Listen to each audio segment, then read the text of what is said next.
یہ کہانی ہے اسکاٹ لینڈ کے ایک غریب کسان کی جو ایک روز کھیتیوں کی طرف جا رہا تھا۔ تب رستے میں اس نے ایک جانب سے کسی کے چیخنے کی آواز سنی۔ وہ فوراً اس جانب گیا تو اس نے دیکھا کہ ایک بچہ دلدل کے ایک جوہڑ میں ڈوب رہا ہے۔ کسان نے اسے تسلی دی اور پرسکون کیا، پھر درخت کی ایک شاخ توڑ کر بچے سے کہا، یہ پکڑ لو، میں تمہیں کھینچ لیتا ہوں۔ کچھ دیر کی کوشش کے بعد بچہ باہر نکل آیا۔ کسان نے بچے سے کہا، میرے گھر چلو، میں تمہارے کپڑے صاف کرا دیتا ہوں۔ لیکن بچے نے کہا، میرے والد صاحب انتظار کر رہے ہوں گے، اور یہ کہہ کر وہ بھاگ گیا۔ اگلی صبح کسان اٹھا تو اس نے دیکھا گھر کے باہر ایک خوبصورت بگھی کھڑی ہے۔ پھر اس بگھی میں سے ایک رعب شخص نمودار ہوا۔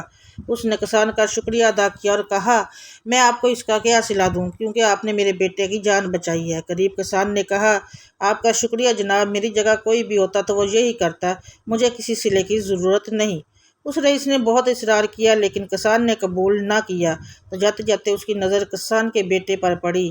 کہنے لگا، کیا یہ آپ کا بیٹا ہے؟ کسان نے محبت سے بیٹے کا سر سہلاتے ہوئے کہا، جی جناب، یہ میرا ہی بیٹا ہے۔ رئیس بولا، چلو ایک کام کرتے ہیں، میں اس کو اپنے ساتھ لندن لے جاتا ہوں، اسے پڑھاتا ہوں۔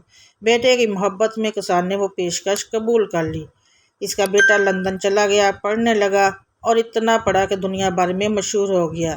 کیا آپ جانتے ہیں دنیا اسے الیگزینڈر فلیمنگ کے نام سے جانتی ہے؟ جی ہاں، وہ فلیمنگ جس نے پینسلین ایجاد کی، وہ پینسلین جس نے کروڑوں لوگوں کی جان بچائی، اور وہ رئیس جس کے بیٹے کو کسان نے دلدل سے نکالا تھا، وہی بیٹا جنگ عظیم سے پہلے ایک بار پھر ہسپتال میں زندگی اور موت کی کشمکش میں تھا۔ پھر دوبارہ فلیمنگ کی پینسلین سے اس کی زندگی بچائی گئی۔ اور آپ جانتے ہیں وہ رئیس کون تھے؟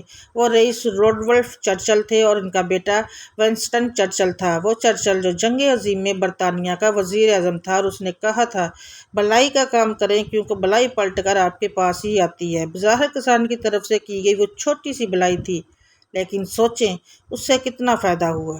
ناظرین، ویڈیو پسند آئی ہے تو میرے چینل کو سبسکرائب ضرور کیجیے گا اور ساتھ لگے بیل آئیکن کو ضرور پریس کیجیے گا۔